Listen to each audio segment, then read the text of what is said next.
ကြလား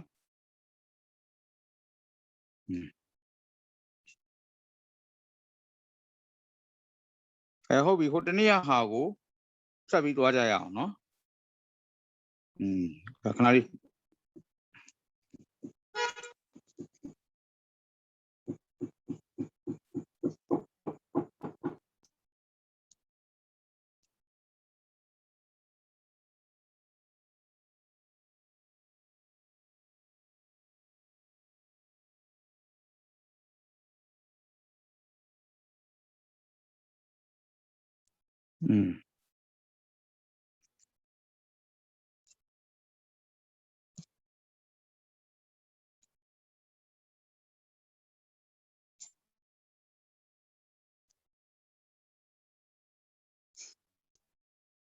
ခုနေ့ကအဆက်ကိုတွားမယ်ခုနေ့ကဘာတိပြီးသွားလဲဆိုတော့ Hooke's law ပြီးသွားတယ် Hooke's law ပြီးသွားတော့ဒီနေ့ pressure တွားမယ်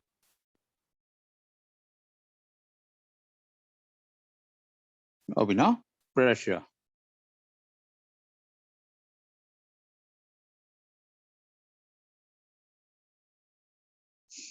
pressure ကဘာလဲဆိုတော့ pressure is force per unit area ဟုတ်ပြီနော် force per unit area ကို pressure လို့ခေါ်ပါတယ်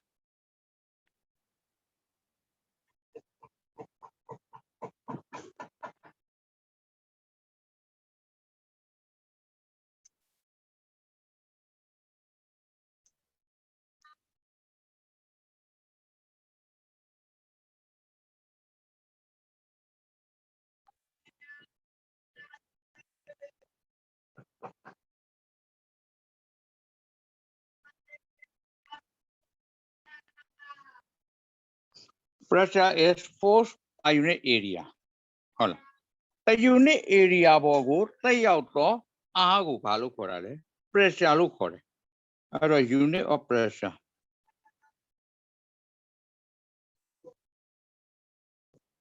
unit of pressure ဒီ Newton per meter square တော့မဟုတ် Pascal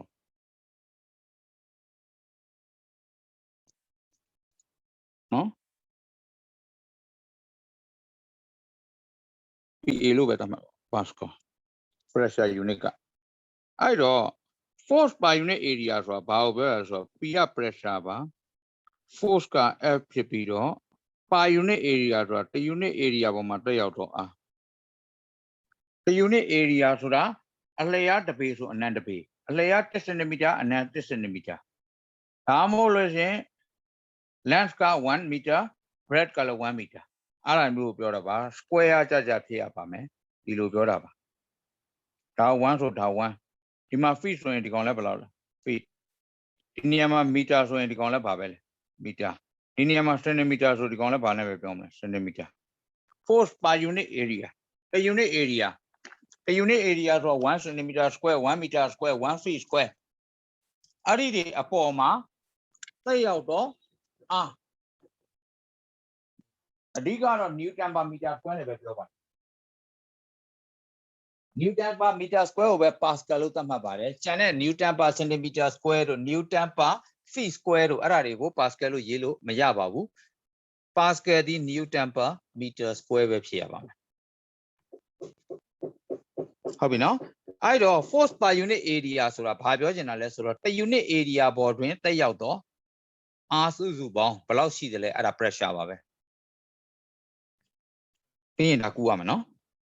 ခဏလေးအဲ့တော့ကြည့်ပါ 5.4 မှာ pressure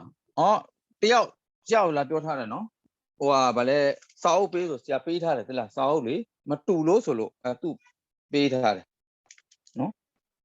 အဲ့စာအုပ်ကလေးဖွင့်ကြည့်ဆရာဘယ်လိုလဲသိမမှတ်မိလို့စာအုပ်ချင်းမတူဘူးပြောလို့ဆရာဟိုဖြစ်တာတောက်တော့ဟိုဟာထဲမှာလည်းရှိတယ်ဗာလဲဒီဟိုကျောင်းက page ထဲမှာလည်းအဲ့စာအုပ်အကုန်လုံးတစ်ပြိုင်နဲ့ဆွဲလိုက်လို့ရှင်အဲ့စာအုပ်ပဲအကုန်ညီသွားမှာနော်အဲ့စာအုပ်လေးနဲ့ကြည့် 5.4 ကိုကြည့်ပါreference လုပ်လိုက်တဲ့စာအုပ်က Nenele Quahajet is she at a tiny pagona. Sashina Katana Machine, Adi Oama Pedana Kepona. Sashina Katana Machine, Oama. Oh, both are the same question problems. They are Matulari Pala. I'm a Pedana. Other Gia, no? I saw over reference go standard Kuba you like. I so like here and do a warm up. Siana 2 needed, but no more to see a Pabiola from Johnny Matuya. Okay, Hobby. I do a cool to buy it a less or like ya, no?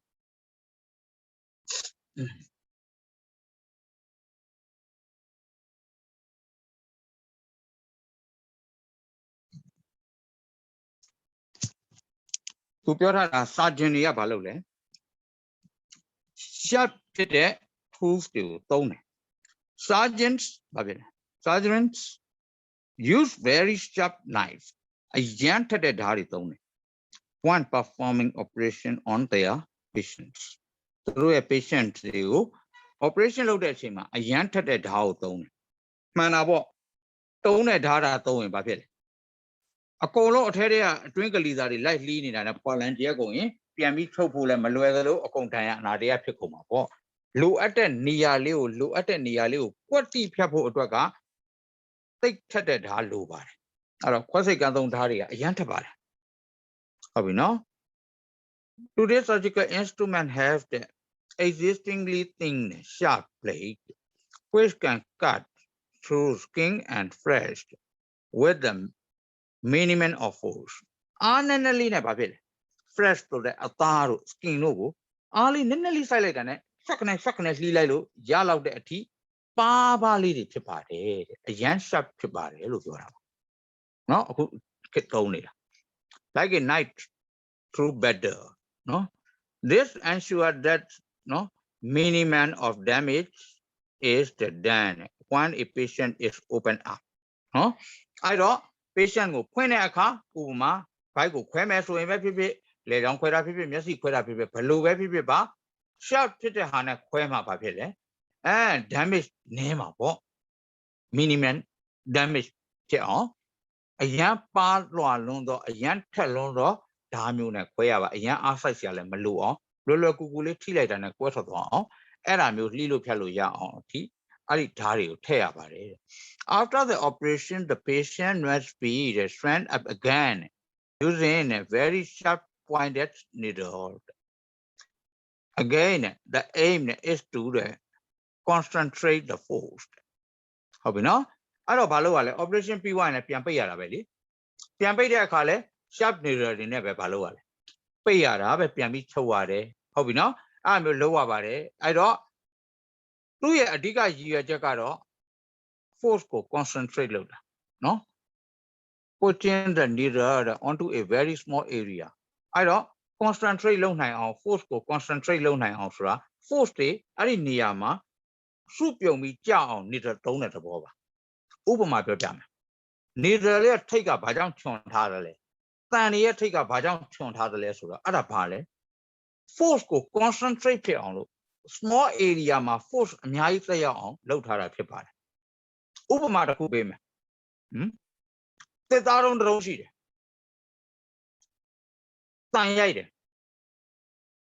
Tanyadeka. Lula Gugu Nibi when rather than a and Santika Chon Hara. The gallo Anyama. Santika Chomatavane, you a tompion is a tane, Ubama Muli John. Pa upon my machine at the Dao Yajiba, Tedemo. Ada Babiojana Lesudo. Go don't like their force.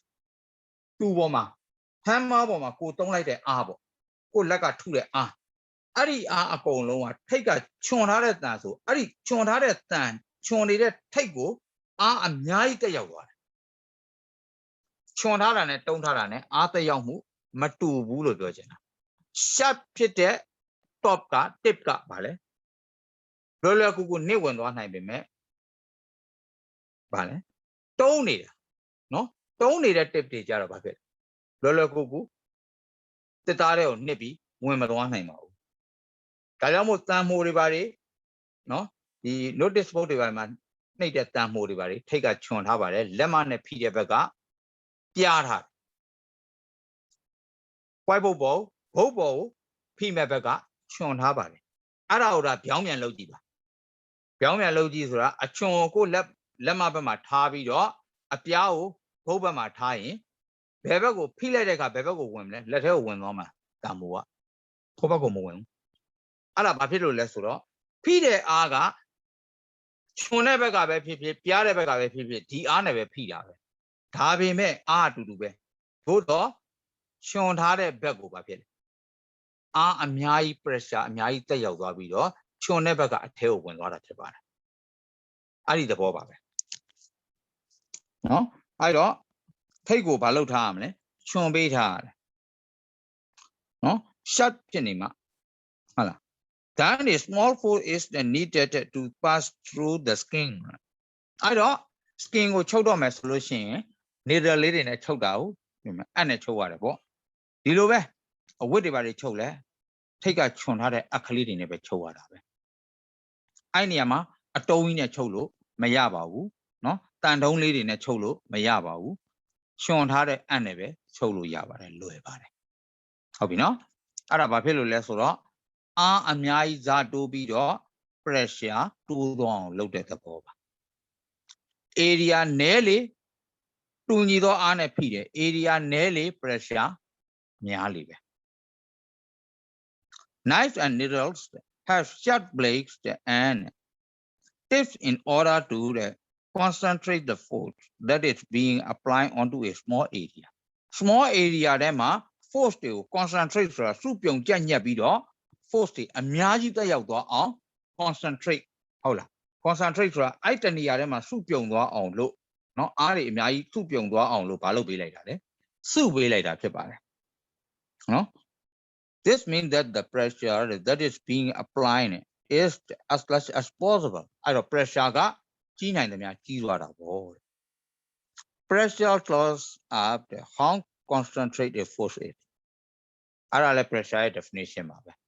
pressure ngaro pyo naine concentrate force concentration below myadale area to kubama. Ara pyo. If a force is spread out over a large area, its pressure is low. Large area. Alone Chima area, Ramo Chile area where force to the young icon by pressure near force to see the pressure near.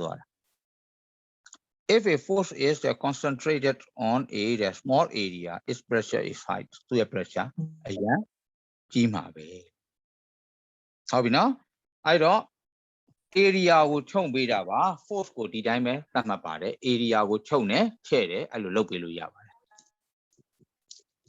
Can be high pressure and low pressure. Yeah. Knives have the sharp blades give a high pressure. Ice skates also have blades. The part that is in contact with the ice. This is narrow, so that the skater weight is concentrated on a small area.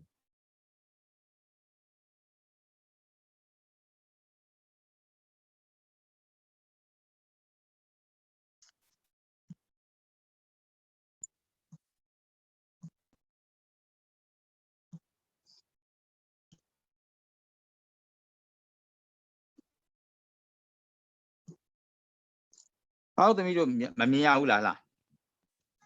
Screen share out, man. Or share screen of Mamia, no? See a pressure, you have a material. Oh, Mobu. Ala connection Yamaho, see a Hobaguri. See a Hobaga South or the South by Varia top and our Tao pay like the Lucatomania. No? Eh, see a Piamio, Dayebu, Piamio Hopima, the Lord the South over in like GP, no? Tao to me, no? South in like Ginatobi. Siadima Yeda Kajan, thou shalt quite book for having I can't like Guluya. The Lord the Gulumiati. See a Pama Yedu, the Lord the Hoa, the Zanebe Shimpia, happily, no? Okay. Kajia.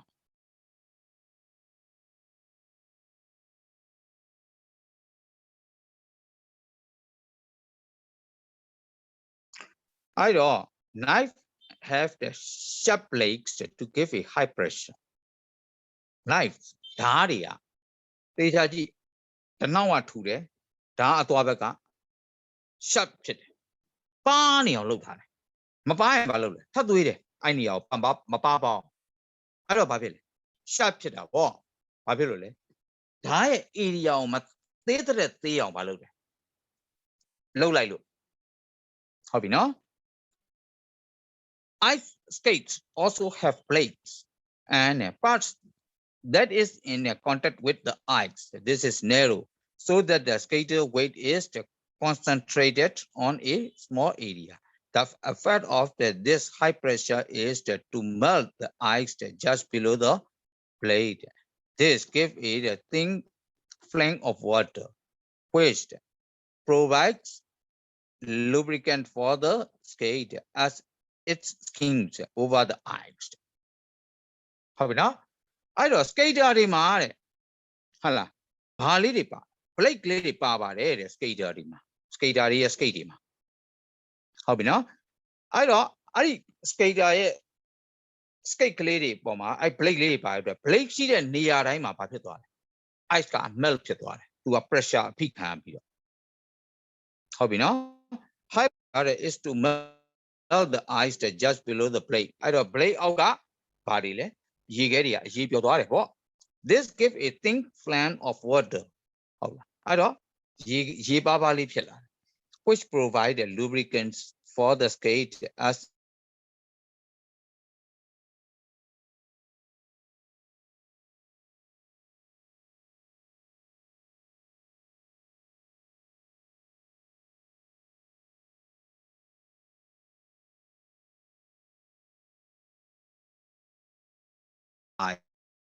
and the skater is impossible skating is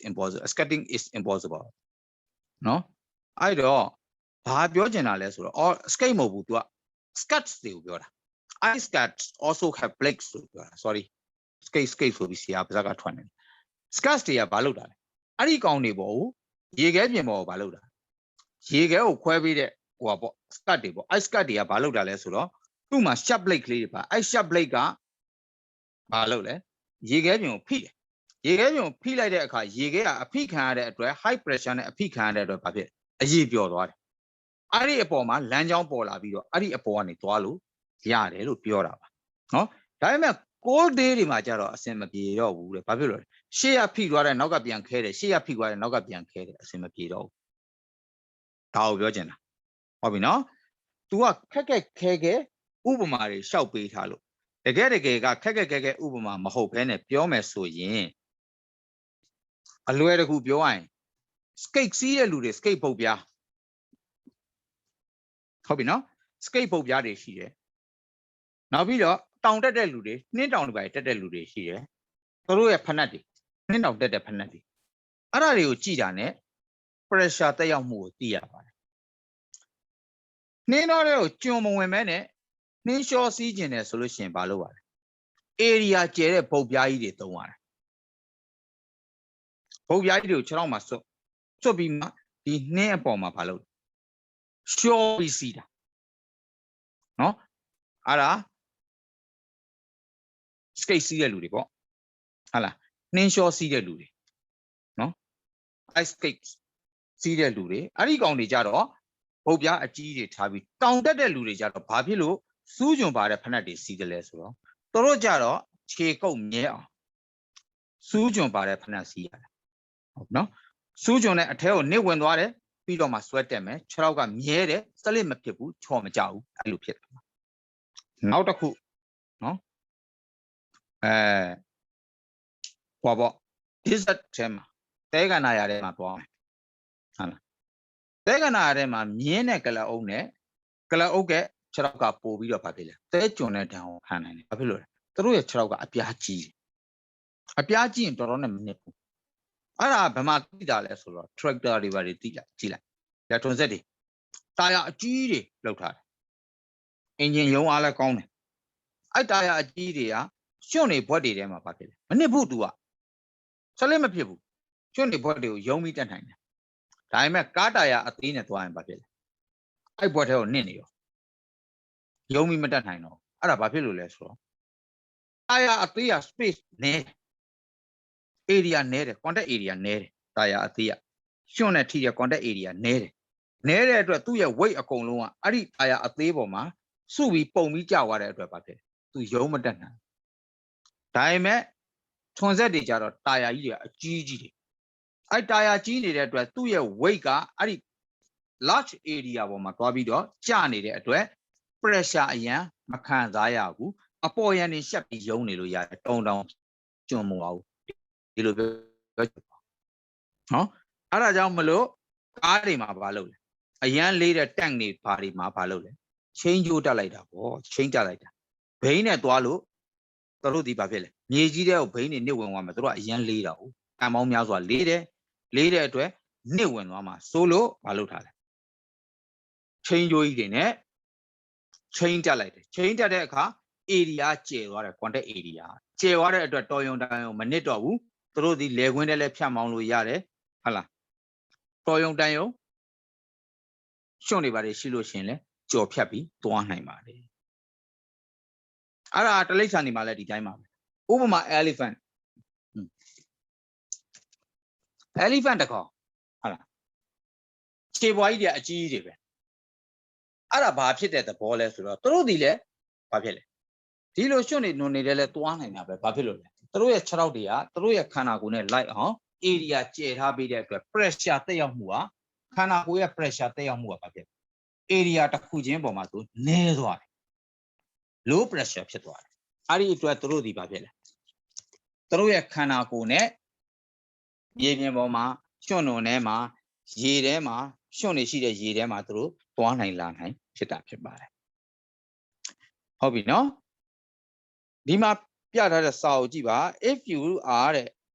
unlucky enough to find yourself standing on things it is no advisable to lie down on it to spread out your weight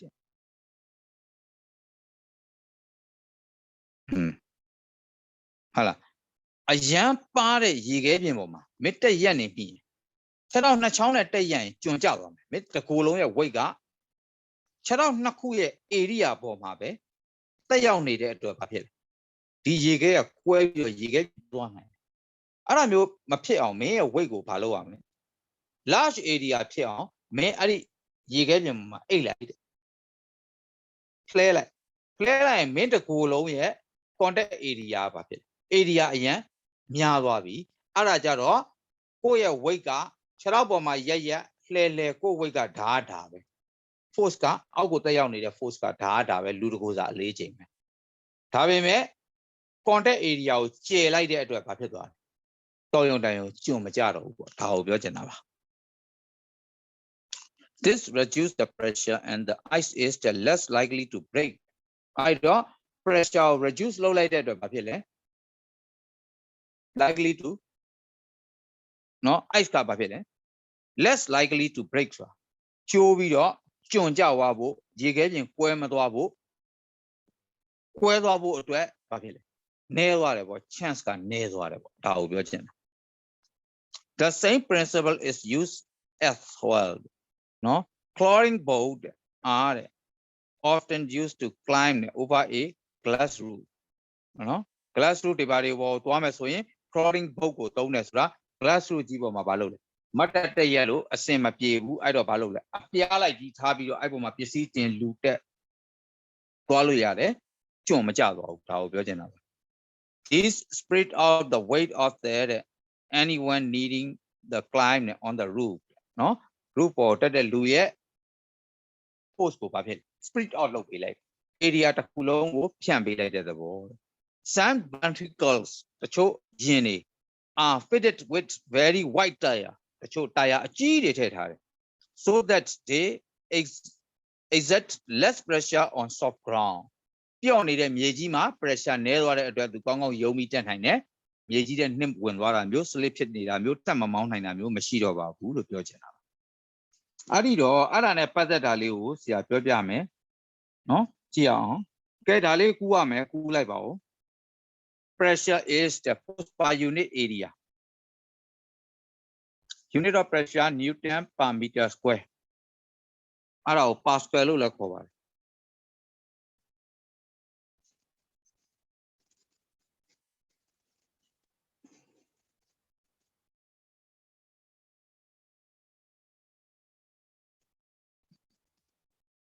Newton per meter square အဲ့ဒါကို Pascal လို့လည်းခေါ်ပါတယ်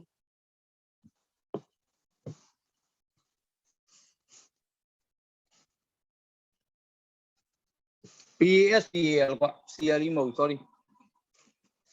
PASCAL Pascal Pascal ရဲ့အတူကောက်က PA လို့ရေးပါတယ် Pascal ရဲ့အတူကောက်ကအတူကောက်က PA ပါ Pascal Newton per meter square ဒီ Pascal နဲ့အတူတူပဲအတူကောက်ရေးခြင်းရင် PA လို့ရေးပါတယ် Pascal အဲ့ဒါသူ့ unit ပါပဲ pressure unit ပါပဲခုပြီးရင်ပြောနော်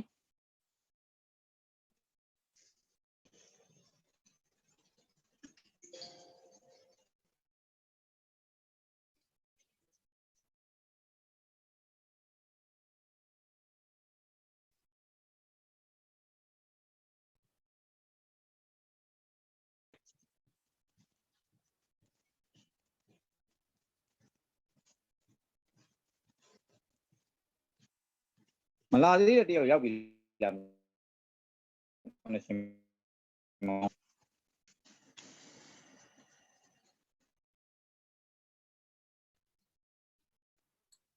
ဆရာဗလာသေးရတယောက်ကအကာတန်းထိုက်ပါဆရာသူကဟိုမီးပြတ်သွားပြီးတော့ detail ဟိုဘက်ထရီလိုက်ကုန် detail လိုက်ကုန်ပြည့်နေတော့ပါဆရာ ရတယ်သူအဲ့ဒါဆိုဒီဟိုပါပဲပြန်ကြည့်မယ်ဗီဒီယိုပြန်ကြည့်လိုက်ရင်ရ ဟုတ်သူကတော့ဗီဒီယိုချိန်ခလိုက်ပါမယ်ဆရာဟုတ်ကဲ့ဆရာ ဟုတ်ကဲ့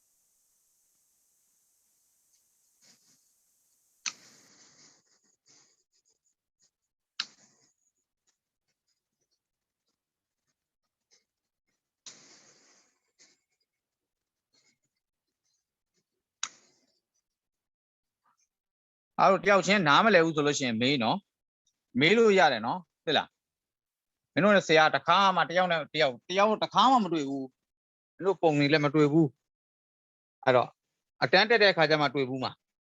အတန်းမှလာတော့မှာပဲဒီတိုင်းကတော့မတွေ့ဘူးဖြစ်နေတယောက်အဲ့တော့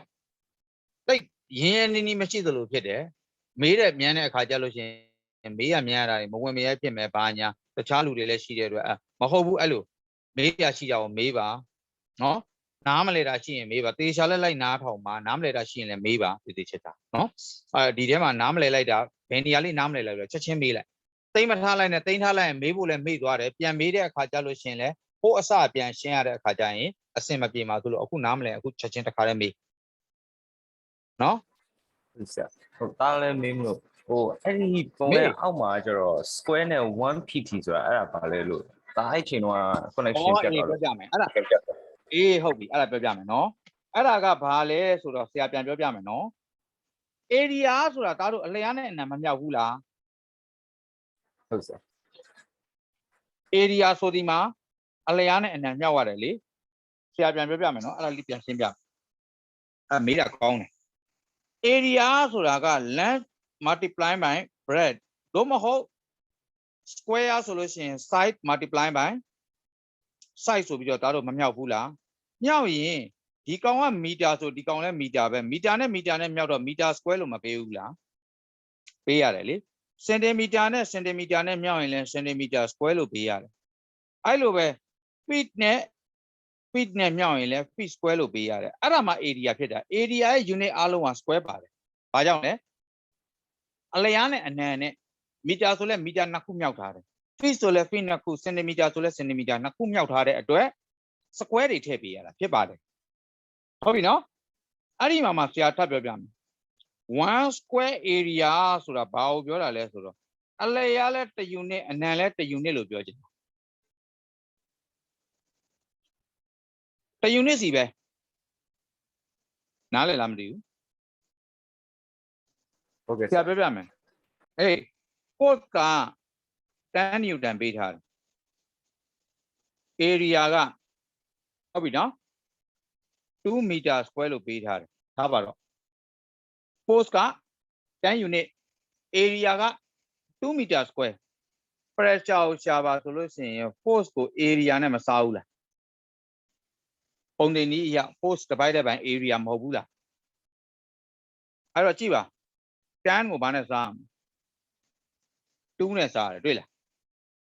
ဟောအောက်ကဟာ1မဖြစ်သွားဘူးလားစားလိုက်တဲ့အခါကျတော့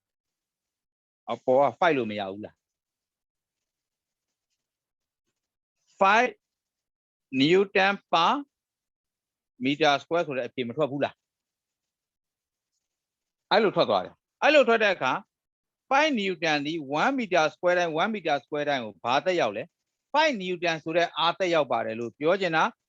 1 meter အလျား1 meter အနံ1 meter ဖြစ်အောင်လုပ်လိုက်ပြီးတော့အဲ့ဒီ area ပေါ်မှာတက်ရောက်တဲ့ပမာဏဒီဘယ်လောက်ရှိလဲ5 Newton force ကတက်ရောက်နေပါတယ်လို့ပြောတာဒီပေါ်မှာ5 Newton force တက်ရောက်နေတယ်လို့ပြောချင်သဘောပေါက်လားမသိဘူးလား ဟုတ်တယ်ဘောဆရာ အဲ့လိုတက်ရောက်နေအဲ့တော့အဲ့ဒါကဘာကိုပြောချင်တာလဲဆိုတော့ဘလောက်ပဲဖြစ်ဖြစ် divide လုပ်လိုက်ပြီဆိုတာနဲ့အောက်ကဟာဘာဖြစ်သွားမှာလဲ automatic တစ်ဖြစ်သွားမှာဟုတ်လားမဟုတ်ဘူးလားစဉ်းစားကြည့်တစ်ခုခုကို divide လုပ်လိုက်ပြီဆိုတာနဲ့အောက်ကကောင်က automatic တစ်ဖြစ်သွားမယ်အပေါ်ကထွက်လာမယ်အဖြေကိုပဲရေးကြတာမဟုတ်ဘူးလားဥပမာ87 divided by 2အဲ့ဒါလည်းဘာလုပ်မှာလဲ21စာ24စာ23စာပြီးရင်25စာ 43.5 ဆိုပြီးမရဘူးလားအောက်ကတော့ automatic ဘာဖြစ်သွားပြီလဲတစ်ဖြစ်သွားပြီတွေ့လားသင်ကြားရဲ့သဘောက divide လုပ်လိုက်ပြီဆိုအောက်က denominator ကဘာဖြစ်သွားလဲ1ဖြစ်သွားတယ်ဟုတ်ပြီနော်အဲ့ဒါကြောင့်မလို့1 unit area လို့ပြောတာဖြစ်ပါတယ်စားလိုက်ပြီဆိုတာနဲ့အောက်ကတစ်ဖြစ်သွားပြီ automatic ဘာဖြစ်လို့လဲဆိုတော့အောက်ကကဏ္ဍနဲ့အပေါ်ကကောင်ပြအောင်စားရတာဟုတ်အပြက်လဲ decimal တွေအများကြီးနဲ့စားရတာဟုတ် divide လုပ်ရတာအဲ့တော့အောက်ကကောင်ကအမြဲတမ်းဘာဖြစ်သွားပြီ1ဖြစ်သွားပြီ decimal နဲ့ပဲပေးဘာနဲ့ပဲပေးအဖြေထုတ်လိုက်ပြီဆိုတာနဲ့အဲ့ကောင်1ဖြစ်သွားပြီအောက်က1ဖြစ်သွားပြီအဲ့ဒါကိုပြောချင်တာနားလည်နော် ဟုတ်နားလိုက်ဆရာ အဲ့တော့1 unit area ဆိုတာအဲ့ဒါကိုပြောတာ per unit area ဆိုတာ1 unit area လို့ပြောတာတူတူပါပဲ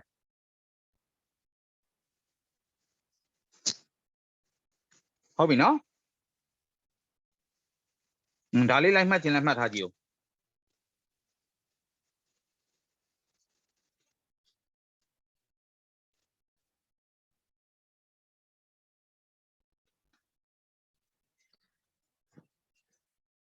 မှတ်ထားကြည့်ပေးပါ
ကဲ okay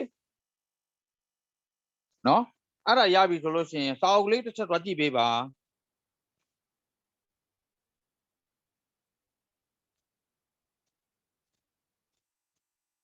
စာအုပ်လေးမှာပြန်သွားကြည့်ကြရအောင်နော် number 6 question လာပါပြီ use the idea of pressure to explain the following အောက်ပါတို့ကိုရှင်းပြပါ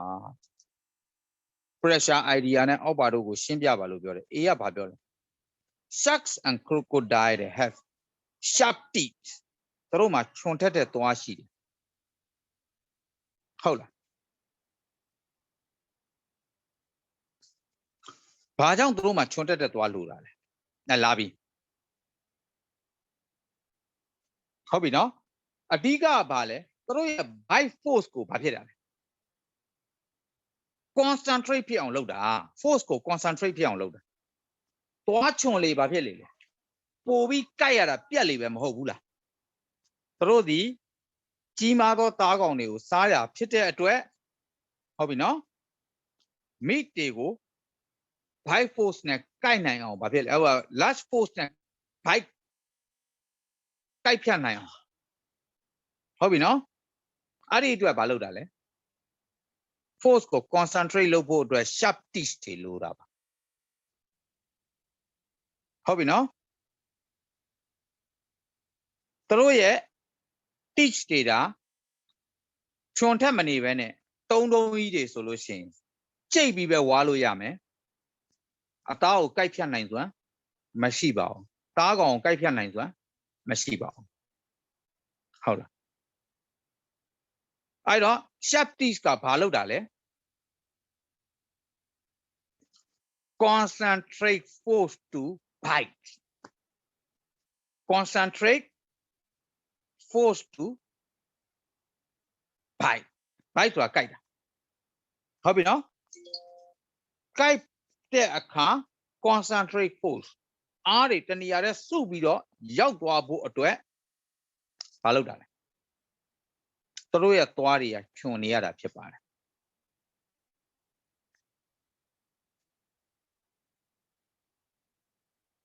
နားလည်လားမသိဘူးအဲ့တော့အခုဆရာရေးပေးမယ်နံပါတ်6က A ဖြစ်ပါတယ်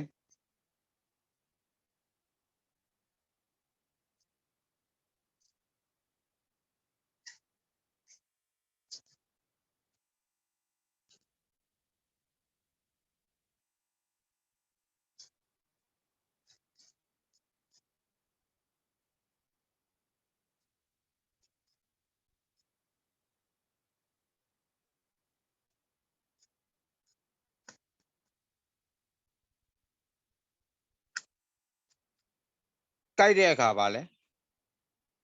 concentrate force sharp teeth ဖြစ်တဲ့အတွက် force တွေက concentrate ဖြစ်တယ်သူတို့ကိုက်ရင်ပြတ်တယ်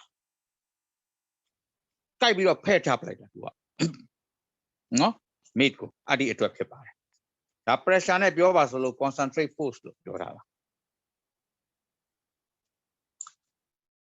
ရင်းတော့အရှိကြီးလျှောက်ရေးလို့ရပါတယ် sharp teeth ကဘာဖြစ်လဲ contact area နည်းတယ်နည်းတဲ့အတွက်သူတို့ကိုက်မဲ့ press ပုံမဟုတ် meat ပေါ့အသားတုံးတွေကိုဘာလုပ်နိုင်လဲနစ်ဝင်သွားအောင်လုပ်ပြီးတော့ကိုက်ဖြတ်ပြီးတော့ cut လုပ်နိုင်တယ်အဲ့ဒါဒီမှာရေးပေးလို့ရပါတယ်ဒါကအတူတုံးအဖြေပါပဲနောက်တစ်ခုကြည့်အောင်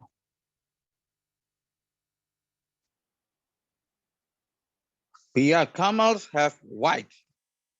flat feet ဘာလို့ချင်တာလဲ camel ဆိုတာကလအုပ်တွေကိုပြောတာပါ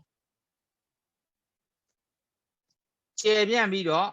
ပြားသောခြေထောက်တွေရှိပါတယ်တဲ့သူတို့ရဲ့ခွာတွေကပြားပြားကျဲကျဲဝိုင်းဝိုင်းကြီးပါအဲ့ဒါဘာကြောင့်လဲ low pressure ဘာဖြစ်အောင်လဲ to make low pressure on the sand surface sand surface ဆိုတာသဲမျက်နှာပြင်ပေါ်မှာသဲတွေကြီးပဲရှိတဲ့အတွက်သူတို့လမ်းလျှောက်တဲ့အခါသူတို့ကအကောင်ကြီးတဲ့အတွက် weight ကများပါတယ်ခြေထောက်ကလေးတွေကတွယ်တွယ်လေးတွေဆိုလို့ရှိရင်ရှောက်သွားတဲ့အခါ contact area တိတိလေးနေဆိုသဲတွေကိုဘာဖြစ်လဲခြေထောက်တွေကနစ်ဝင်သွားပြီးတော့သဲထဲမှာလမ်းလျှောက်နိုင်မှာမဟုတ်တော့ဘူးအဲ့တော့သဲတဲ့နစ်ဝင်တာကိုကာကွယ်ဖို့အတွက်သူတို့မှာဘာလို့လဲ large area ရှိသောခြေထောက်ကြီးတွေလိုပါတယ်အဲ့ဒီ area ကြီးတွေရှိလို့ရှိရင်သူတို့ရဲ့ weight ထက်ပိုပြီးတော့ratio အရပြောရင်သူတို့ခန္ဓာကိုယ် weight ထက်ပိုပြီးတော့ကြီးတဲ့ခြေထောက်တွေခြေထောက်ရဲ့ contact area ပေါ့ခြေထောက်အပြားကြီးတွေပေါ့အဲ့လိုအပြားကြီးတွေလိုပါတယ်အဲ့အပြားကြီးတွေနဲ့ဆိုလို့ရှိရင်သဲတဲ့ကိုသူတို့ကတော်တော်နဲ့နစ်ပြီးမဝင်ပါဘူးဒါကိုပြောချင်တာပါဥပမာအားဖြင့်ပြောရင်ဘာနဲ့တူတူပဲလဲဆိုတော့စောစောကပြောတဲ့ဆရာပြောတဲ့မူလီချောင်းနဲ့တန်ချောင်းနဲ့ဘာလုပ်တာလဲတစ်သားတဲ့ကိုရိုက်ထည့်တဲ့နမူနာကိုကြည့်လို့ရပါတယ်တစ်သားတဲ့ကိုရိုက်ထည့်တဲ့နမူနာကြည့်ပါဆရာတစ်သားတုံးတုံးပြောပြမယ်နော်ဒီမှာတစ်သားတုံးရှိတယ်ထားပါတော့အဲ့တစ်သားတုံးနဲ့မူလီချောင်းဒီလိုအလုံးကြီးဖြစ်နေတယ်တန်ချောင်းတစ်ချောင်းထားပါတော့မူလီချောင်းမထားဘဲနဲ့တန်ချောင်းထားလိုက်ရပါအဲ့ဒီတန်ချောင်းနဲ့ဒီလိုထိတ်ကိုခြုံထားတဲ့တန်ချောင်းနဲ့ရိုက်ထဲမယ်ဆိုဘယ်ဟာဝင်မလဲဆိုတော့ဒီထိတ်တုံးနေတဲ့ကောင်က pressure တူတယ် force တူတယ်တူညီသော force နဲ့ပဲရိုက်မယ်ဒီကောင်ကနစ်ဝင်သွားပြီးတော့ဒီကောင်ကနစ်မဝင်ပါဘူး အခက်မသိရင်ဘာဖြစ်သွားမလဲအောက်က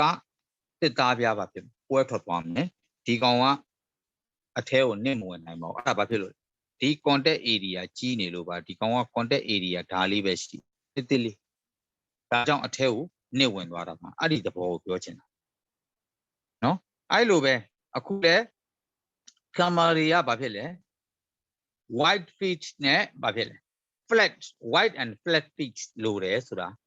ကမာရီရဲ့6ထောက်ကြီးကအပြားကြီးတွေဖြစ်နေတာဘာဖြစ်လို့လဲဆိုတော့ pressure နည်းအောင် area များအောင်လုပ်ထားတာဖြစ်ပါတယ် contact area များအောင်လုပ်တယ်ဒါကြောင့်မလို့ low pressure ဖြစ်မယ်အဲ့ဒီအတွက်သူတို့ဒီဘာဖြစ်လဲ preventing sinks to the prevent sinks to the sand surface တွေကိုနစ်ဝင်သွားတာကိုမဝင်အောင်ကာကွယ်ထားတာဖြစ်ပါတယ် low pressure ဖြစ်အောင်လုပ်တာဟုတ်ပြီနော်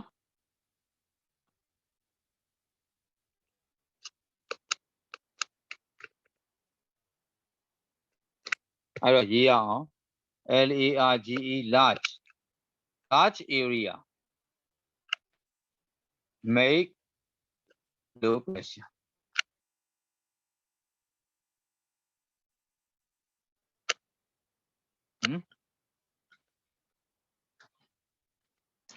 to prevent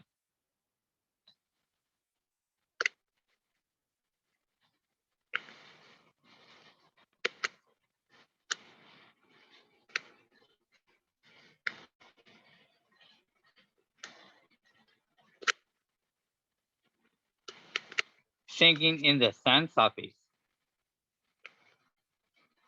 တွေကိုနစ်ဝင်သွားတာကိုဘာဖြစ်လဲကာကွယ်ဖို့အတွက် low pressure ဖြစ်အောင်တို့ရဲ့6ထောက်ကြီးတွေကိုကြီးထားတာပါဒါပါပဲ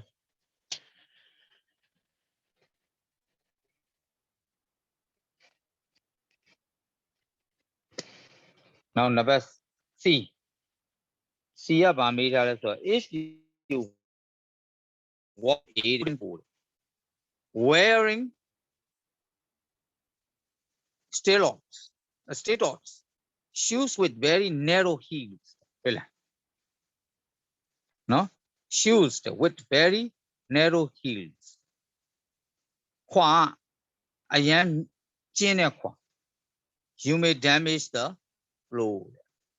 အဲ့လိုစီးသွားရင်ဘာဖြစ်လဲ flow damage ဖြစ်စေတယ်အဲ့ဒါဘာကြောင့်လဲ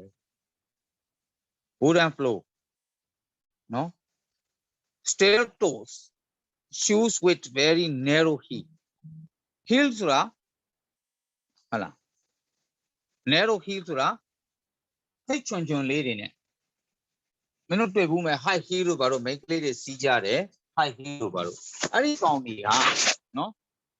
တစ်သားကျမ်းပြင်တွေမှာသွားတဲ့အခါခြေရာပိုထင်တယ်ဘာဖြစ်လို့လဲ high heel ကနောက်ဘက်မှာဘာဖြစ်နေလဲ narrow heel က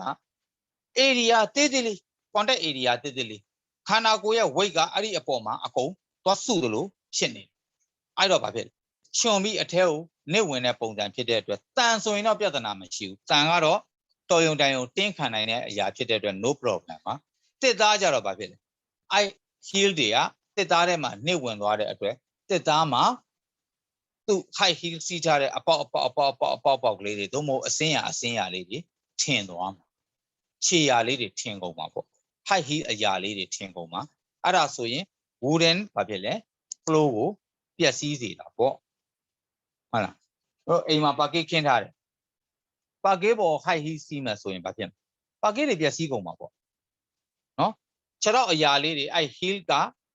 ထိတဲ့ contact ဖြစ်တဲ့နေရာက high heel စီးထားတဲ့နေရာကအချွန်လေးတွေအတိုင်းကျမ်းပြင်မှာလိုက်ပြီးအကုန်လိုက်ပေါက်ကုန်မှာပေါ့အပေါက်ကလေးဖြစ်မယ်အချိုင်လေးတွေဖြစ်မယ်ဒါမှမဟုတ်ရင်လည်းနောက်ဆုံးအစင်းရာတွေဖြစ်ကုန်မှာပေါ့ဒါကိုပြောချင်တာပါအဲ့တော့ဘာကြောင့် damage ဖြစ်တာလဲဆိုတော့ high pressure ဖြစ်သွားတဲ့အတွက် wood မှာဘာဖြစ်လဲ damage သွားဖြစ်တာ narrow heel ကခန္ဓာကိုယ်ရဲ့အလေးချိန်ကိုဘာဖြစ်သွားသေးအဲ့ဒီနေရာအပေါ်စုပြုံပြီးကျသွားတဲ့အတွက်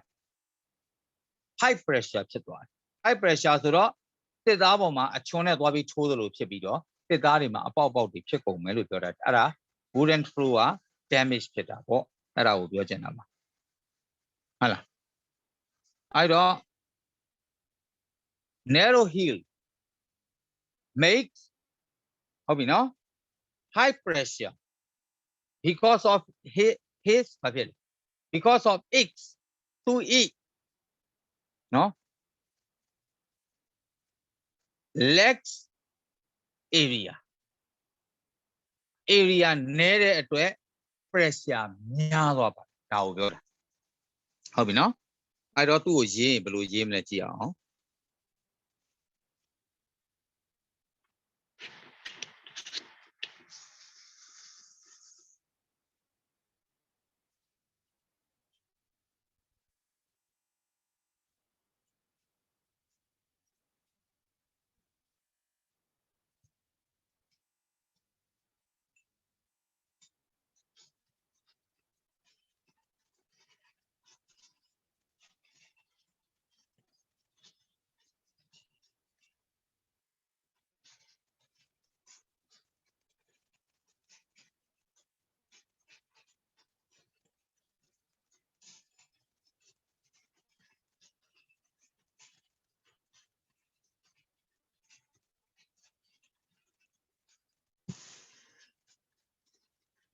narrow heel makes high pressure because of its legs contact area သူ့ရဲ့ contact area နည်းသွားတဲ့အတွက်ကြမ်းပြင်နဲ့ထိတဲ့ contact area နည်းသွားတယ်ခန္ဓာကိုယ်ရဲ့ weight ကတော့မပြောင်းဘူးအဲ့ဒီအတွက်ကြောင့်ဘာဖြစ်လဲ contact area ကနည်းသွားတဲ့အတွက် high pressure ဖြစ်သွားတဲ့အတွက်သစ်သားကို damage ဖြစ်စေပါတယ်ဒါပါပဲကဲအဲ့ဒီနံပါတ်6လေးကူးလိုက်ပါဦးကူးပြီးရင်ပြောနော်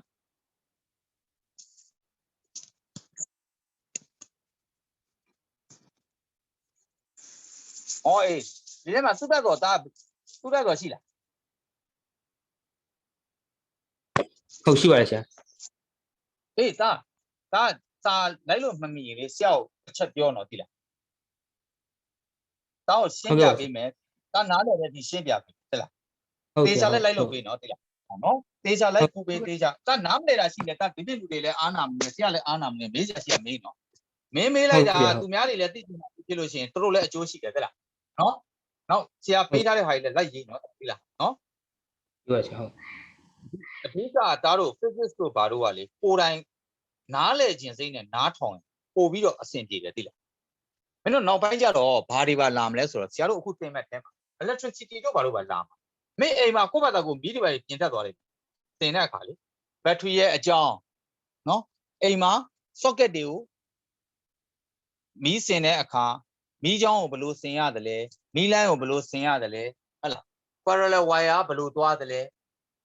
ဟုတ်ပြီနော် series wire တွေကဘယ်လိုသွားတယ်လဲမီးနဲ့ပတ်သက်တာဘယ်လိုအဲ့ဒါမင်းအိမ်မှာကိုယ်တိုင်ကိုလှုပ်လို့ရဟုတ်လားဝါသနာပိုင်ပြောတာမင်းတို့အိမ်မှာကိုယ်တိုင်လည်းနားလဲတယ်သူများလာလို့ရင်လည်းမင်းတို့ဂျင်းထဲလို့မရဘူးဟုတ်ကဲ့ဟုတ် အများကြီးအေးအဲ့ဒါတွေအများကြီးဟွာဖြစ်တယ်နောက်တန်လိုက်တဲ့သဘောကိုနားလဲလာမယ်ဒိုင်နမိုရဲ့သဘောကိုနားလဲလာမယ်စက်ပစ္စည်းတွေအကြောင်းလည်းမသိလာမယ်မင်းတို့သိလာမှာအကုန်လုံးကနော်အဲ့အဟုန်နေနဲ့အရှိန်နေနဲ့အဲ့ဒါတွေပါမင်းတို့တွက်ဆလာနိုင်တယ်ဆိုလို့ရှိရင်အခု pressure နဲ့သင်လိုက်လို့ရှိရင်လေမင်းဘာသိရပြီလဲဆိုတော့မင်းတို့တစ်ခါတလေကြာမင်းတို့ကရေကူးတတ်တဲ့လူတွေလည်းပါမှာပါမင်းတို့ထဲမှာရှိလားရေကူးတတ်တဲ့လူ ရှိရဆရာ ပုံကူးတတ်ကြအေးအဲ့တော့ရေထဲမှာမင်းဒီတိုင်းနေတာတဲ့ဆိုင်ရေထဲမှာပက်လက်လှန်ပြီးတော့ခန္ဓာကိုယ် area ကိုတတ်နိုင်တယ်လို့ညောင်းအောင်လုပ်ပြီးတော့ပက်လက်နေလို့ရှိရင်ရေထဲကိုမမြုပ်ဘူးပိုဖော့နေလို့ရတယ်ဟုတ်လားမဟုတ်ဘူး ဟုတ်ပါတယ်ဆရာ ပက်လက်နေဘူးလား ဟုတ်နေဘူးလေဆရာ အေးအဲ့လိုနေလို့ရှိရင်မင်းခန္ဓာကိုယ်ရဲ့ area အများကြီးကိုရေကပင့်တင်ထားတယ်ရေကပင့်အားရှိတယ်ရေမှာ ဟုတ်ပြန် aqua ရှိဟုတ် thrust ရှိတယ်အဲ့ပင်အားကိုမင်းက area များများနဲ့ယူလိုက်တယ်ပက်လက်နေလိုက်တဲ့အခါကျတော့ခန္ဓာကိုယ်တစ်ခုလုံးကိုသူကမျှပြီးတော့ထမ်းထားပေးတဲ့အတွက်မင်းရေမှာပေါ်နေတာအပေါ်မှာဘောလော ဟုတ် လားရေတက်တဲ့လူကျတော့ရေမကူးတတ်ဘူးကိုမဖောတတ်တဲ့လူကျတော့ဘာဖြစ်လဲအနေအထားမတက်တဲ့အတွက်သူကဘာဖြစ်လဲရေထဲကိုခေါင်းကနစ်ဝင်သွားတဲ့အတွက်အသက်ရှူလို့မရဘဲနဲ့ကြာတော့သူဘာဖြစ်လဲရေနစ်သွားတာခန္ဓာကိုယ်ထဲကိုခန္ဓာကိုယ်အတွင်းထဲကိုရေတဲ့အခါကျတော့အထဲမှာလေမရှိတော့ဘူးမရှိတဲ့အခါကျတော့ရေနဲ့သူနဲ့တိတ်သီးစားမတူတော့တဲ့အတွက်ဘာဖြစ်လဲနစ်သွား မင်းခန္ဓာကိုယ်ကဝမ်းကောင်းထဲမှာလေရှိနေသေးရပါဖြစ်လေမင်းကဘောတော့ပေါ်နေပါပဲ ဟုတ် မင်းတကယ်ရင်ငုတ်ချင်လောလောကူကူငုတ်လို့မရဘူးမယိုရင်ငုတ်ကြည့်ရေပေါ်ပြန်ပေါ်တက်လာတာပဲဟုတ်လားမဟုတ်လား ဟုတ်ပါတ မ ယ် င်းအောက်ကိုရက်ပြီးဒီတော့ဝင်တာနှုတ်မဆိုလို့ရှိရင်ခန္ဓာကိုယ်ကြီးကပြန်ပေါ်လာတာပဲရေရဲ့ပင်အားရှိအဲ့ဒါ pressure ရဲ့သဘောပဲ pressure နည်းအောင်လုပ်လိုက်တဲ့အတွက်ဘာဖြစ်လဲ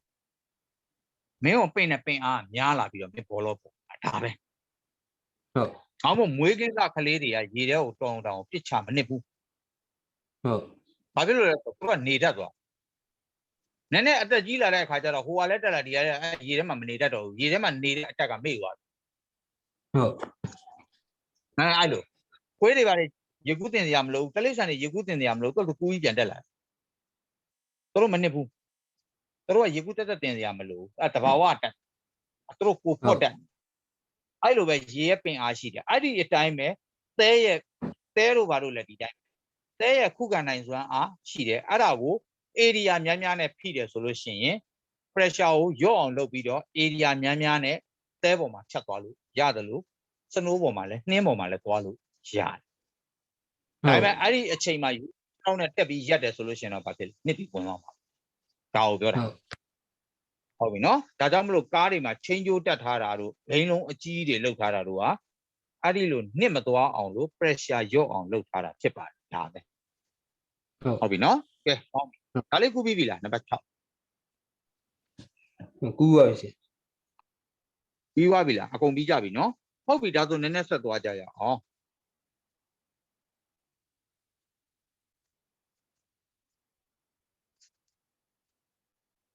ကဲ calculating pressure ရတယ် pressure ကိုတွက်တာလာပါပြီတွက်နီး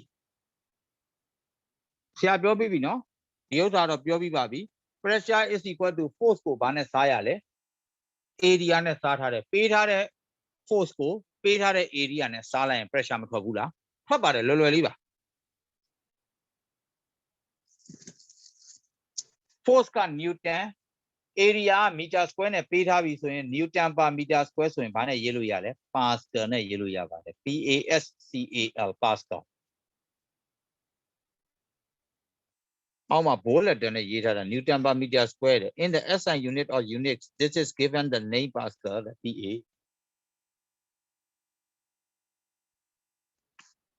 unit တွေများသောအားဖြင့် physical unit တွေများသောအားဖြင့်က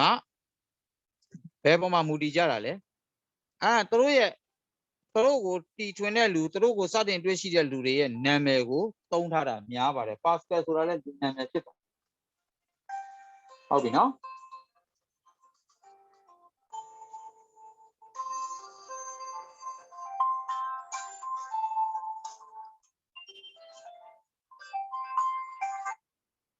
ဟယ်လိုကိုမိုးကျော်ရေကျွန်တော်တနားခွဲမှကြက်ပြီးပါ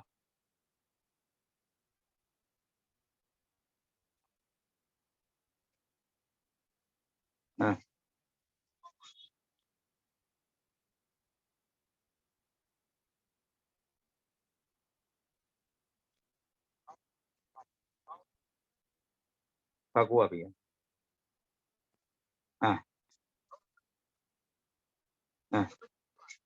အေးပါအဲ့ဒါဆိုကျွန်တော်ဟုတ်ကဲ့ပြောလိုက်မယ်ဟုတ်ကဲ့ပြေးမခဏနော်ကျွန်တော်စာတင်နေလို့ပြီးတယ်နဲ့ပြောဟုတ်โอเค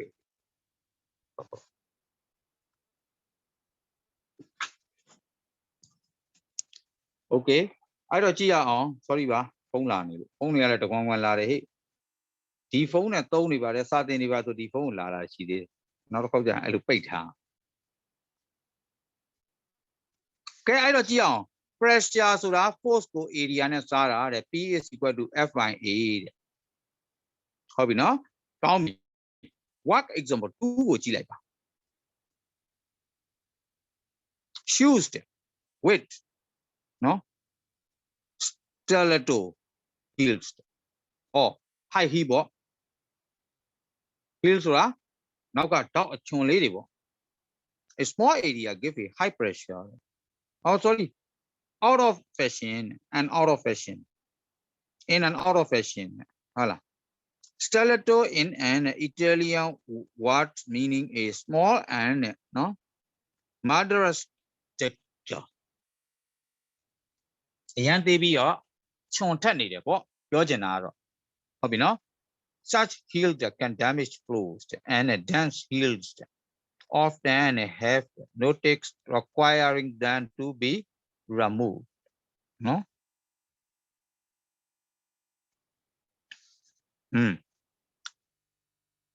ဘာလို့လဲတစ်ခါတလေကြာရင်ကျမ်းပြင်တွေစစ်သားကျမ်းပြင်တွေလှုပ်ထားရင်အဲ့ကျမ်းပြင်တွေပေါ်မှာဒန်းစင်းလှုပ်တဲ့ဆိုကျမ်းပြင်တွေပျက်စီးတယ်အဲ့ဒါဆိုရင် high heel စီးထားတဲ့လူတွေဟုတ်လား stiletto စီးထားတဲ့လူတွေကိုဘာလုပ်လဲဖယ်ပြစ်ရတယ်ဖက်နဲ့လဲခိုင်းရတယ်အဲ့ဒါကိုပြောချင်တာပါ calculating the pressure exerted by a woman dancer weighing 600 newton standing on a single heel of area 1 cm square ဟော single heel ပေါ်မှာသူကရက်နေနော်မင်းတို့တွေ့ဘူးမှာပါ high heel ဆိုတာကဟိုများသောအားဖြင့် model show လျှောက်တဲ့အခါဒီမှာအများကြီးသုံးပါတယ်အောက်ကချွန်နေတာဖက်နောက်ဘက်မှာချွန်နေတာနော်ရှေ့ကဟိုဖက်နက်ကအမြင့်စီးထားပြီးတော့ဖက်နောက်ကချွန်အဲ့လို high heel မျိုးအဲ့ဒါကိုမှ तू ကတစ်ခါဘာထက်လို့ခြေထောက်နှစ်ချောင်းနဲ့မရက်ဘူးတစ်ချောင်းနဲ့ရက်နေတာအဲ့တော့ area ကဘယ်လောက်ပဲရှိလဲ1 cm square တဲ့အလျား1 cm အနံ1 cm ဆိုတဲ့ area လောက်ကလေးပဲသူ့ရဲ့ weight ကတက်ရောက်နေတာပါ if the surface of the dense fluid is broken by pressure over 5 million pascals ဟုတ်ပြီနော်5 million pascal ဆိုလို့ရှိရင် damage ဖြစ်နိုင်တယ်ဒီကောင် damage ဖြစ်နိုင်မဖြစ်နိုင်မတွက်ပေးပါကောင်းပြီပထမဦးဆုံးဆရာတို့ damage ဖြစ်မဖြစ်ဆိုတာတွက်ကြည့်ဖို့အတွက်က5 million ကြော်မကြော်ဆရာတို့ကသူ့ရဲ့ force ကိုကြည့်ရတော့မယ်ဟုတ်ပြီသူ့ရဲ့ force က5 million ကြော်မကြော်ဆိုတာအရင်ဆုံး pressure 5 million ကြော်မကြော်ဆိုတာ5 million pascal ကြော်မကြော်ဆိုတာဘယ်လိုတွက်မလဲကြည့်ပါ force ကဘယ်လောက်ပေးထားလဲ600 newton area ကဘာပေးထားလဲ1 cm square သူက pascal နဲ့ပေးထားတဲ့အတွက်ဆရာတို့က centimeter square ကိုဘာလောက်ရတော့မလဲ meter square ပြောင်းရတော့မယ် centimeter square ကို meter square ပြောင်းမယ်ဆိုရင်မှတ်ထားပါ centimeter တိုင်းကို meter ပြောင်းမယ်ဆိုရင်100နဲ့စားရပါတယ် centimeter square ဖြစ်တဲ့အတွက်100နှစ်ခါနဲ့စားရတာ1 by 100 into 100ဒါဆိုရင် meter square ဖြစ်သွားပါတယ်ဘာဖြစ်လို့လဲ1 meter မှာ100 centimeter ရှိတဲ့အတွက် square ပါတဲ့အတွက်နှစ်ခါမြောက်ပေးတာနှစ်ခါမြောက်ပြီးစားပေးတာဖြစ်ပါတယ်အဲ့တော့အောက်ကဘယ်လောက်ရမလဲကြည့်အောင်ဆရာဒါကိုပြန်တွက်ပြမယ်နော်1 by 10 power မင်းတို့ standard form သင်ပြီးပါပြီ standard form မင်းတို့သိမယ်10 power 4ဖြစ်ပါတယ်တက်နောက်မှာ3ည4လုံး equal to 10 power minus 4 meter square ဖြစ်ပါတယ်ဒါ area အဲ့တော့ pressure ကိုလိုချင်ရင် force က600အောက်က area က10 power minus 4 meter square force က600 newton ဒါဆိုရင်600 into 10 power minus 4အပေါ်တင်တော့10 power plus 4ဖြစ်သွားပါတယ် newton per meter square ဆိုတော့ pascal လို့ရေးလို့ရသွားပါပြီကောင်းပြီအဲ့ဒါကိုပြန်ပြီးတော့ဆရာတို့ဘာလုပ်မလဲ standard form ပြန်ဖွဲ့မယ်6 into 10 to the power 6 pascal ဘာကြောင့်လဲဒီမှာ3ညနှလုံးရှိတယ်ဒီက3ညနှလုံးနဲ့ထပ်မြောက်လိုက်တော့10 power 6ဖြစ်သွားပါတယ်3ညစုစုပေါင်း6လုံးဖြစ်သွားပါတယ်ဒါကြောင့်မလို့10 power 6ဟုတ်ပြီနော် तू ကဘယ်လောက်ပေးထားလဲဆိုတော့ flow ကဘယ်လောက် million pascal ဆိုလို့ရှိရင် flow ပျက်စီးမလဲလို့ပြောထားတယ်လဲဆိုတော့သူ flow က5 million pascal တဲ့ဟုတ်ပြီနော်အခုဆရာတို့ရတာကဘယ်လောက်ရလဲပြန်ကြည့်အောင်မှတ်ထားပါ10 power 6ဆိုတာ million ပါ10 power 6စီပါလဲ million လို့ပြောလို့ရပါတယ်ဒီနောက်မှာ3.6လုံးဆိုရင်အဲ့တော့1 million ပါပဲအဲ့တော့ဒီကောင်ကဘယ်လောက်ဖြစ်နေလဲဆိုတော့6 million pascal ဖြစ်နေသူခံနိုင်တာ5 million pascal ပဲ5 million pascal တဲ့ကျော်ရင် damage ဖြစ်မယ်အောက်ကျရင်နည်းရင် damage မဖြစ်ဘူးအခု6 million pascal ဖြစ်တဲ့အတွက်ဒီကျမ်းပြင်က damage ဖြစ်ကိုဖြစ်ပါလိမ့်မယ်ဒါကြောင့်မလို့ဟုတ်ပြီနော် the flow poor damage.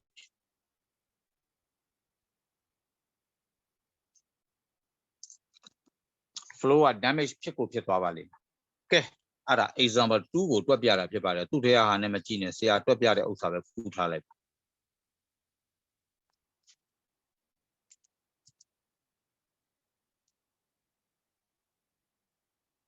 ဒီတွက်သွားတဲ့ထဲမှာနားမလဲတဲ့ဟာ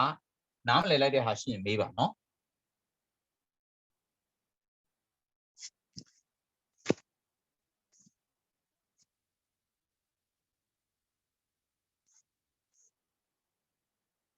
ဟုတ်လဲ on compass ပြန်တင်ဖို့တွေ့တော့တွေ့ချင်ပါလေအကြောင်းသားတွေနဲ့ဒါ on compass ပြန်တင်ဖို့အတွက်ကဒီလမပြောနဲ့နောက်လတောင်သိမသေးကြတာပုံစံကြည့်ရတာနိုင်ငံရေးအခြေအနေမငြိမ်တာယောဂါကြောင့်မဟုတ်တော့ဘူးကနိုင်ငံရေးအခြေအနေဖြစ်သွားတယ် try not try နာပဲ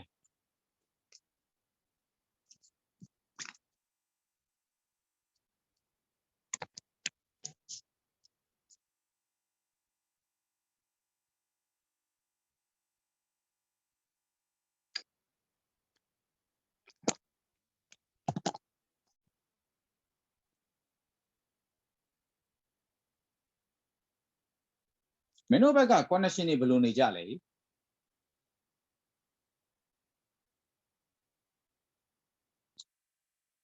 connection rate တွေ ဒါတော့ ကြာ အ ကြာ စီအပါ ကြည့်တယ်နော် တခါတလေကြာရင်တော့ဟုတ်တယ်ကြောက်ကြတယ် တားလို့ဘာတွေတက်ထားကြလဲ ဒါရင်မှာ Fiber တက်တာရှိတယ် speed နဲ့ fiber တက်တာ fiber ဆိုရတယ် fiber ဆိုနည်းနည်းအဆင်ပြေတော့ကျန်တဲ့လူတွေရောတချို့ connection ကြာကြတယ်ဆိုလို့ ညဘက်လောက်မှကြာတယ် ဟောဒီမနေ့ပိုင်းက okay တယ်မလား တခါတလေတော့မမှန်ဘူး ဟုတ်လားအဲ့ connection ကောင်းတဲ့နေ့ကြလို့ရှိရင်ဆရာကပြောမင်းတို့အားလုံး video call ဖွင့်လိုက်ဆရာလည်းဖွင့်ထားပြီအဲ့ဒါဆိုလို့ရှိရင်နည်းနည်းအဆင်ပြေလိမ့်မယ်ပြောနော် video call ဖွင့်ထားလို့ရှိရင်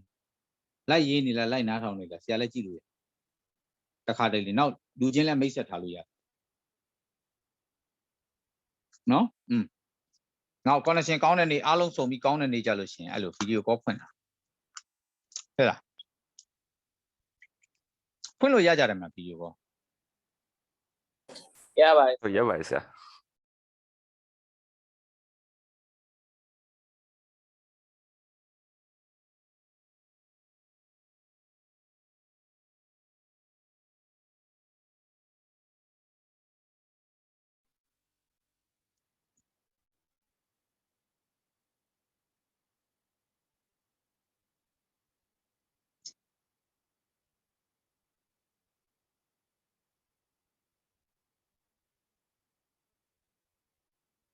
ဒါပြီးသွားပြီလား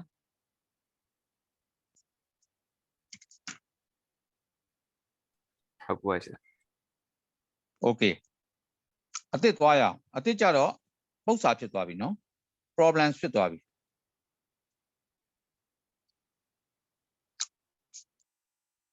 Number 7 write down an equation that defines pressure မင်းတို့ရေးတတ်ပြီလေကိုယ့်ဘာကိုရေးလို့ရပါပြီ equation ရေးပါလို့ပြောတာ P is equal to F by A ရေးလိုက်ရင်ပြီးသွားပါပြီ write down an equation တစ်ခုရေးပါလို့ပြောတာဟုတ်လား pressure ကိုဖော်ပြတဲ့ equation ရေးပါ pressure is equal to force by area P is equal to F by A ဒါပဲအဲ့ဒါဘယ်ဟာကိုရေးမလဲ calculating pressure ဆိုတဲ့ပေးထားတဲ့ဥစ္စာ box ရဲ့ဟာလေးရေးပေးလိုက်ရင် number 7ပြီးသွားပါ pressure is equal to force by area P is equal to F by A number 8 what is the SI unit of pressure ဒါလည်းလွယ်ပါတယ်ခုနကပဲပြောတယ် pascal ပေါ့ PA ပေါ့ဒါပဲ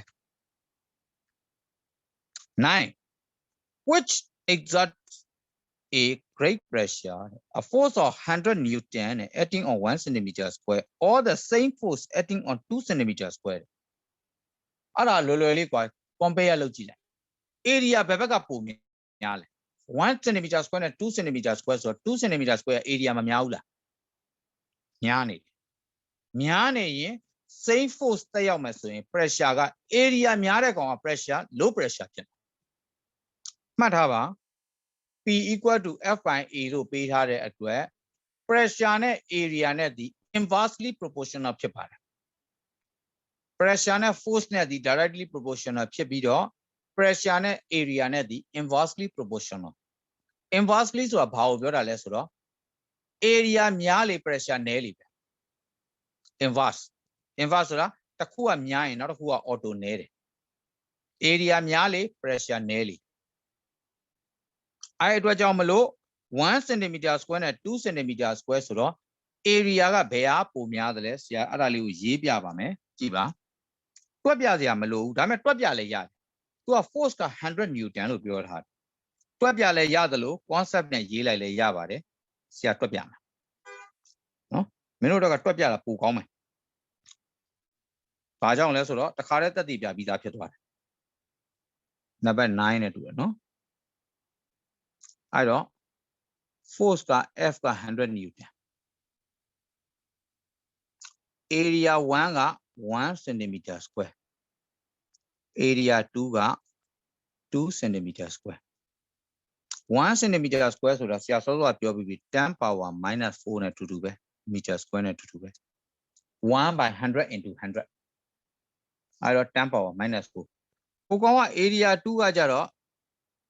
1နေရာမှာ2ဆိုတော့2 into 10 power - 4ပေါ့သူလဲ meter square ကဲအဲ့တော့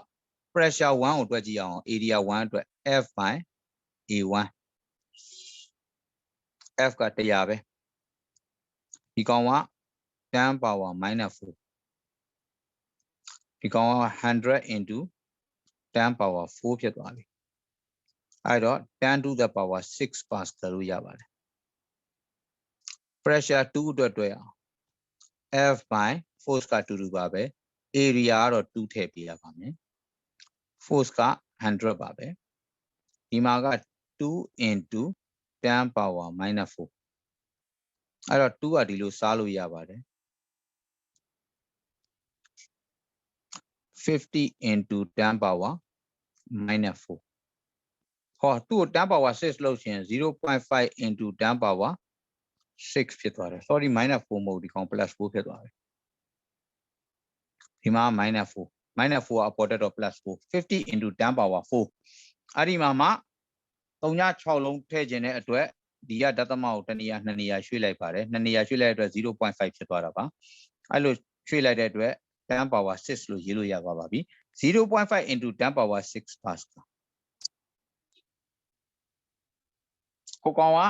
10 power 6 10 power 6ဆိုတော့1 into 10 power 6နဲ့တူတူပါပဲဟိုကောင်က 0.5 နဲ့မြှောက်ထားတဲ့အတွက်ဘယ်ကောင်က pressure နည်းတာလဲ pressure 1 greater than pressure 2ဖြစ်ပါတယ်မှတ်ထားပါ0.5 ဆိုတာ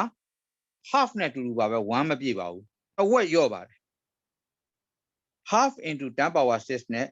1 into 10 power 6နဲ့ကွာသလိုဖြစ်တာပါဒီကောင်ကိုကြည့်ရင်1 into 10 power 6 pascal ဒီကောင်ကိုကြည့်ရင် 0.5 ဆိုတာ half into 10 power 6 pascal half နဲ့မြှောက်ထားတဲ့ကောင်ပိုနည်းပါတယ်1နဲ့မြှောက်ထားတဲ့ကောင်ပိုကြီးပါတယ်ဘာဖြစ်လို့လဲမြှောက်တဲ့ကဏ္ဍမှာ1နဲ့ half နဲ့1ကကြီးရယ် half ကငယ်လို့ပါ half နဲ့မြှောက်တဲ့အတွက်10 power 6ကို2နဲ့စားသလိုဖြစ်သွားတာပါဘာလို့မလို့ pressure 1ဒီ pressure 2တက်ပိုကြီးပါတယ်ဒါနံပါတ်9ကဲတွက်လိုက်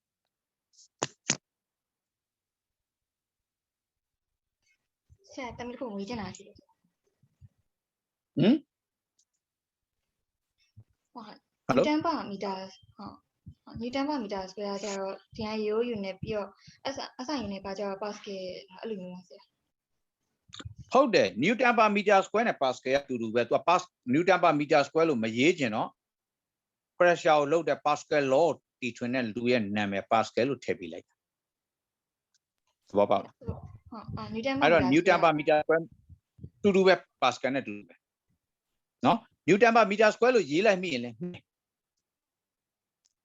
တို့တော့ SI unit နဲ့ရေးပါဆို pascal လို့ခေါ်လို့တော့ newton per meter square ကသူ့ရဲ့ဘာ unit လဲဆိုတော့ original unit ပေါ့ pascal က direct unit လို့ခေါ်တာပေါ့တူတူပဲတမီ pascal ဆိုတာ newton per meter square ပဲ နော် Newton per meter square လဲရေးလို့ရတယ် Pascal လဲရေးလို့ရတယ်ဒါပေမဲ့ SI unit မှာဘာပဲသုံးလဲ Pascal လို့ပဲအလွယ်သုံးလိုက်တော့ဥပမာပြောပြရင်တမီးတို့ force ကို Newton နဲ့သုံးတယ်မလားတကယ် force ကမြှောက်ထားတဲ့ရလက်အတွက်ထွက်တဲ့ unit က kilogram meter per second square mass နဲ့ acceleration နဲ့မြှောက်ထားတာလေ kilogram meter per second square ဆိုအရှည်ကြီးရေးရတယ်အဲ့ဒီတော့အဲ့ဒီ R တွေနဲ့ပတ်သက်လို့ခွဲခြမ်းစိတ်ဖြာဘူးတဲ့ Isaac Newton ရဲ့နာမည်ကိုသုံးပြီးတော့ force ကို Newton လို့ပေးလိုက်တာဒါမှမဟုတ် force က Newton ဆိုတဲ့ unit ဖြစ်သွားတာ Newton ဒီ kilogram meter per second square နဲ့အတူတူပါပဲအဲ့တော့ပဲအခုကလည်း Newton per meter square ဒီ Pascal နဲ့တူတူပဲ Pascal လို့ရေးလိုက်ရတယ်သူကနောက်ပိုင်း Pascal နဲ့ပဲသုံးတော့ဒီကောင်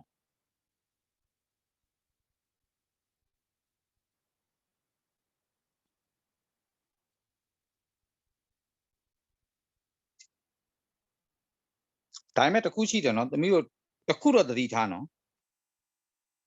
force ကို centimeter square လို့ဘာလို့ ਨੇ သွားစားလိုက်မိလို့ရှင်းရင်လဲ compare လုပ်ဖို့အတွက်ကတော့ရ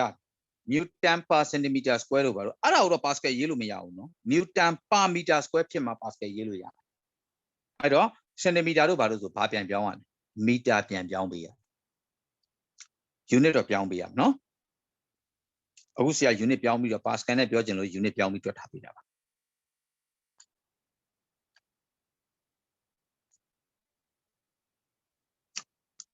တပီးကြပြီလား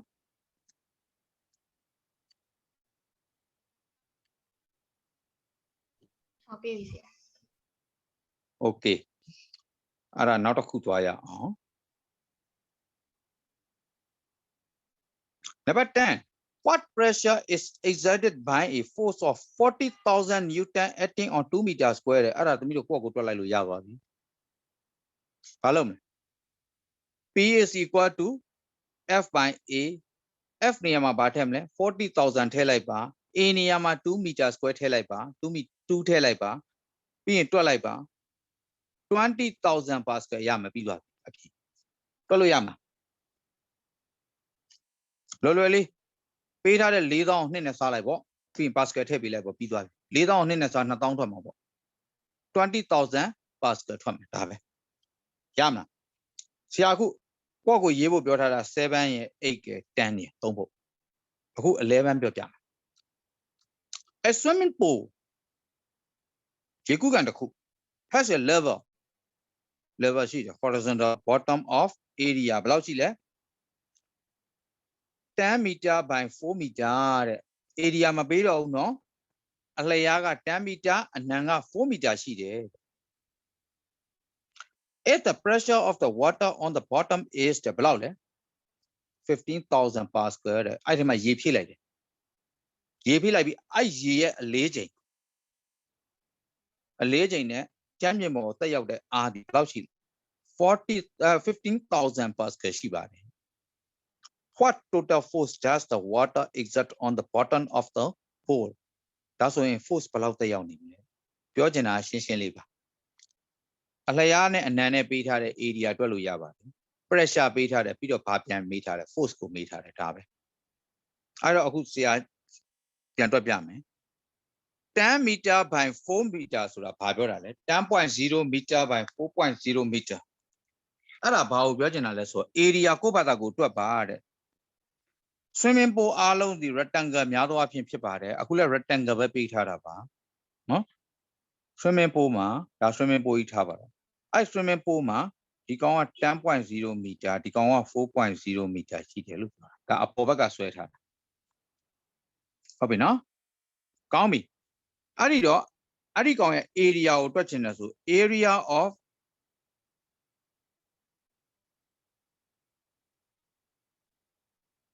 swimming pool equal to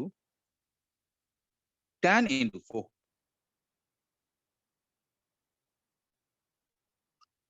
40 meter square ထွက်သွားပြီ meter ပေးထားတဲ့အတွက်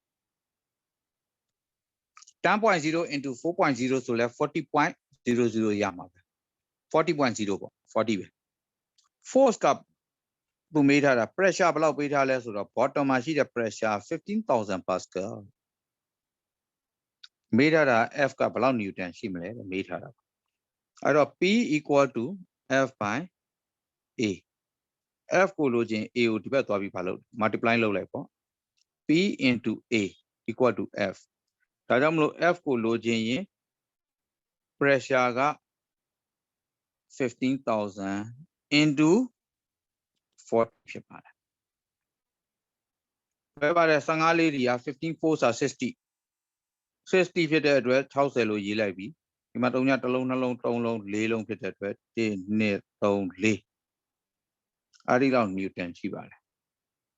အဲ့ဒါကိုပြန်ရေးချင်တယ်ဆိုရင် 6.0 into 10 power 5 newton လို့ရေးလို့လည်းရပါတယ်တူတူပါပဲ6 into 10 power 5 6.0 into 10 power 5တူတူပါပဲဒါပေမဲ့ तू က 0.0 တွေနဲ့ decimal တနေရာနဲ့ပေးထားလို့ဆရာလည်းတနေရာထည့်ရေးပြလိုက် 6.0 into 10 power 5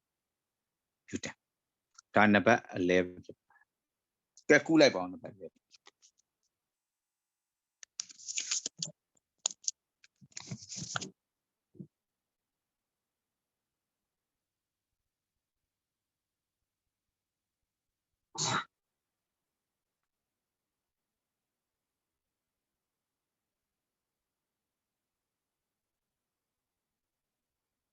ဦးပြီးရင်ဒီနေ့ဒီတိုင်းမှာရက်လိုက်နော်လက်ဖန်ဆက်ပါ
โอเคမလား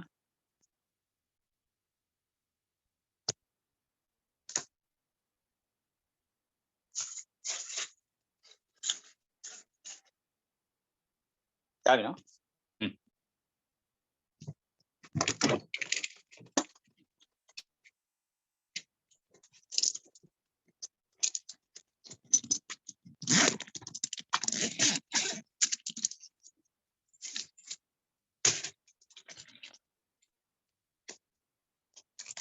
ဘယ်ပါဆရာ Okay bye bye see you tomorrow နော် hello